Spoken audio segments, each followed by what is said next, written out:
Hello everyone and welcome back to Hindipedia. जैसा कि आप लोग जानते ही हैं कि सीबीएसई ने अभी एक नई गाइडलाइन निकाली है for classes 10th and 12th related to their board examination. इस ईयर को सीबीएसई ने 2 टर्म्स में डिवाइड करा है, that is term 1 and term 2। Term 1 और टर्म 2 में टोटल सिलेबस का 50-50% आएगा, यानी टर्म 1 में 50% आएगा और बाकी बचा हुआ सिलेबस 50% यानी टर्म 2 में आएगा। बात करते हैं हम टर्म 1 की। टर्म 1 नवंबर टू दिसंबर के बीच में कंडक्ट करा जाएगा, जो एक purely MCQ based question paper होगा, जिसमें असर्शन रीजन बेस्ड क्वेश्चंस और ऑब्जेक्टिव क्वेश्चंस आएंगे। इसके आंसर्स आपको ओएमआर शीट पर मार्क करने होंगे और जिसके लिए आपको टाइम मिलेगा 90 मिनट्स। अब हम बात करते हैं टर्म 2 की। टर्म 2 मार्च और अप्रैल के बीच में कंडक्ट करा जाएगा इन द ईयर 2022 और ये एक सब्जेक्टिव पेपर होगा, जैसा कि अभी तक बोर्ड्स कंडक्ट करते आ रहा था। इसका टाइम ड्यूरेशन आपको मिलेगा 2 घंटे का। जैसा कि आप लोग जानते ही हैं कि लास्ट ईयर के बोर्ड्स कैंसिल हो गए थे ड्यू टू कोविड पैंडेमिक। इसकी वजह से सीबीएसई ने कुछ सिचुएशंस बताई हैं जिसके हिसाब से ये टर्म 1 और टर्म 2 के पेपर्स कंडक्ट करे जाएंगे।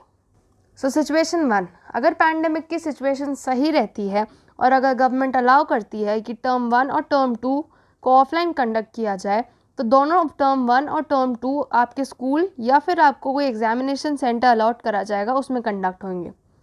जो भी आपका बोर्ड का रिजल्ट बनेगा उसमें टर्म 1 और टर्म 2 का इक्वल वेटेज होगा, यानी 50% जो आपका बोर्ड का रिजल्ट होगा, फाइनल रिजल्ट, वो टर्म 1 पे बेस्ड होगा और 50% टर्म 2 पे बेस्ड होगा।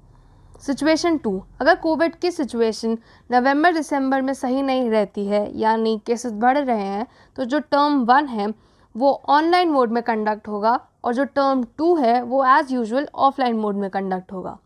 बस डिफरेंस ये आ जाएगा कि जब आपका बोर्ड्स का फाइनल रिजल्ट बनेगा तब टर्म 1 का जो उसमें वेटेज होगा, यानी टर्म 1 के जो आपके मार्क्स होंगे वो टर्म 2 से कम मैटर करेंगे, बट वो भी इंक्लूडेड होंगे। यानी अगर आपका ऑफलाइन होएगा टर्म 1 तो आपके टर्म 2 का वेटेज बढ़ जाएगा और टर्म 1 का वेटेज थोड़ा कम हो जाएगा इन द बोर्ड रिजल्ट।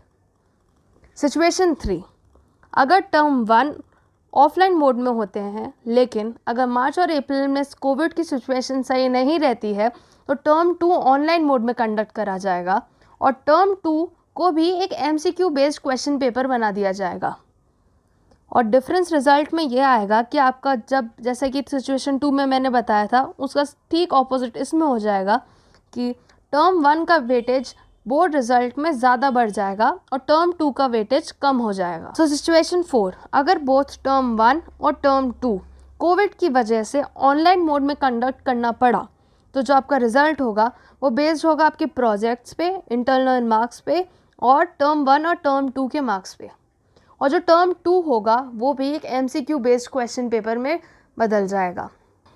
इसका मतलब ये है कि अगर कोविड की वजह से टर्म 1 या टर्म 2 या फिर दोनों अगर ऑनलाइन मोड में होते हैं तो उनकी वेटेज ऑटोमेटिकली आपके बोर्ड के फाइनल रिजल्ट में घट जाएगी। अगर आपको ये वीडियो अच्छी लगी और आपका कॉन्सेप्ट क्लियर हुआ कि आपके बोर्ड्स इस साल कैसे होंगे, then please like our video, subscribe to our channel and comment down your views on this. Thank you.